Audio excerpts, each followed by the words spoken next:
Impact player వల్ల కూడా చాలా ఇబ్బంది జరుగుతుంది. ఆల్రౌండర్లకు అన్యాయం జరిగిపోతుంది. ఆల్రౌండర్లు అవసరమా అని చెప్పేసి ఒక బ్యాటర్ ను ఒక బౌలర్ ను ఎంచుకుంటున్నారు.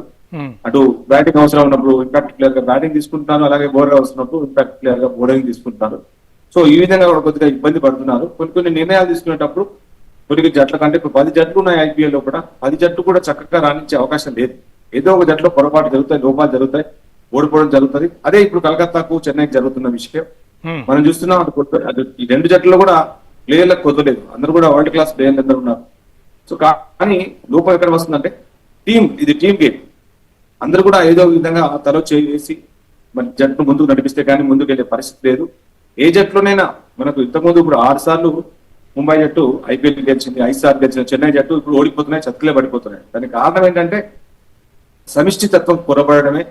అలాగే ఓపెనర్లు, అలాగే టాప్ ఆర్డర్, అలాగే మిడిల్ ఆర్డర్, ఆల్రౌండర్ల పాత్ర, అలాగే బౌలర్ల పాత్ర కూడా చాలా ఉంటుంది. అలాగే ఫీల్డింగ్ పాత్ర కూడా చాలా ముఖ్యంగా ఉంటుంది. సో ఎవరి పాత్ర వాళ్ళు చక్కగా పోషించినప్పుడే టీంలో విజయ అవకాశాలు ఉంటాయి. అలాగే కోచ్ ఎంతవరకు ఉంటాడో అంతవరకే ఉంటుంది అతని మరి పరిస్థితి. సో కోచ్ కూడా ఎంత చేయగలుగుతాడు, జస్ట్ ఓన్లీ నైపుణ్యాన్ని వాళ్ళకి ఇవ్వగలుగుతాడు. అంతేగాని మ్యాచ్ లో మాత్రం పర్ఫార్మ్ చేసి మాత్రం అది ప్లేయర్స్.